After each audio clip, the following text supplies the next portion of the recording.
What's going on, you guys? Welcome back. So I have some good news and I have some bad news about the Sebastian trip. The good news is we caught some fish, we had a blast, we figured out some things on the river. The bad news is my GoPro sucks. It overheated the entire time. I had nothing but issues with it. It's a brand new GoPro basically, and I was just beside myself.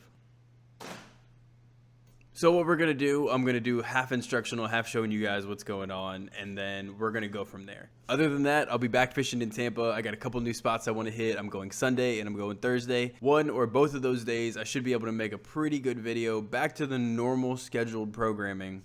All right, you guys, sit back, enjoy, and let's find some fish.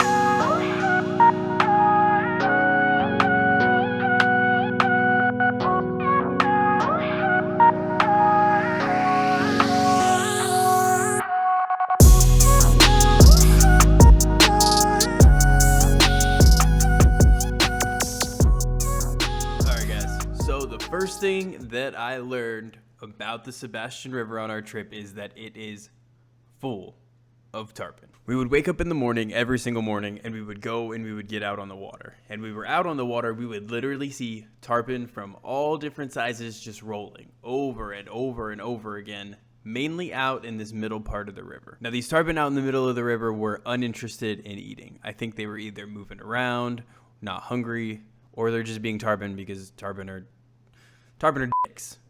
Anyway, so where I did get the tarpon to eat were pushed over onto this dock line here.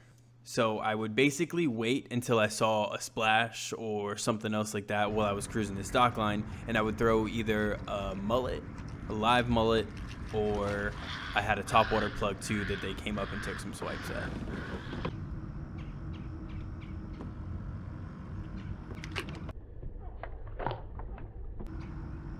Holy shit. As you guys can see here, I was able to catch some tarpon on the first day. I used that same method where I cruised that dock line, I waited for something to blow up, I had a live mullet just ready to go, and I tossed the live mullet in, and this guy absolutely blasted it. Unfortunately, I wasn't able to get a very flattering picture. Anyway, so along with catching the tarpon, we also caught a decent amount of snook on this trip. They like to hang out under the docks, and they seemed a little bit more willing to bite than the tarpon do. That being said, I was able to pull in my PB flounder at 19 inches, which was completely unexpected. What an awesome video this would have been if I actually had a working GoPro.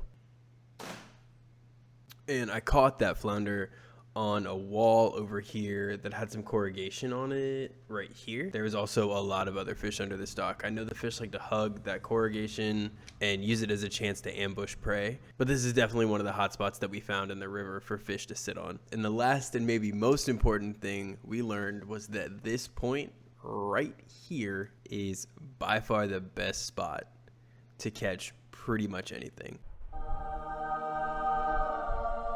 Over the course of our time here, we caught 3 slot snook, we caught a bunch of dinks, we caught some reds. There's so many jacks that sit there, which are fun. Don't get me wrong, they're fun. But this spot just it holds fish.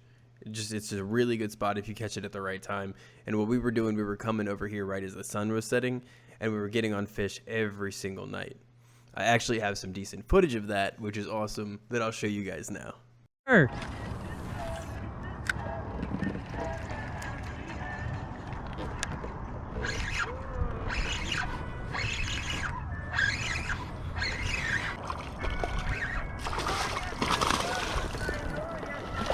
Hey, redfish, yeah. All right, guys. Oh man, random topwater red right here in the river. Yeah, he's not happy that he's hooked. Jeez, man. Okay, we get it. You're a strong redfish. You're a very strong redfish. Yes, sir. Yes, sir. We understand. Okay, buddy. There he is. River red. How many dots does he have over there? 2 and 2. Alright, let's get him back in the water. Come on, big guy. I don't think the first hit was the red. I don't think that was. That was like a jack or a snook. Oh, there you go, there you go. Go, go, go, go, go. You guys get in that. Y'all better beat me to it, because if I get over there, I'm catching it. Lost what? Did you have one on? Oh.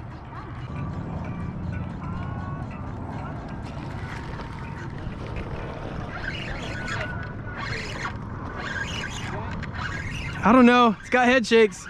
No, jack, it's a jack. I think so. All right, buddy. There he is. Yeah, it's a good size one. Jack Crevalle. Ooh, he gulped that. Good lordy, he gulped that. Usually I try to grab him by his tail, but...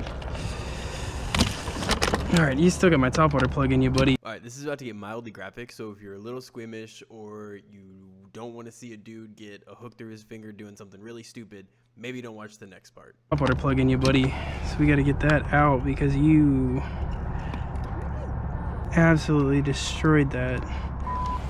This is gonna take some... Ah, Ah, damn.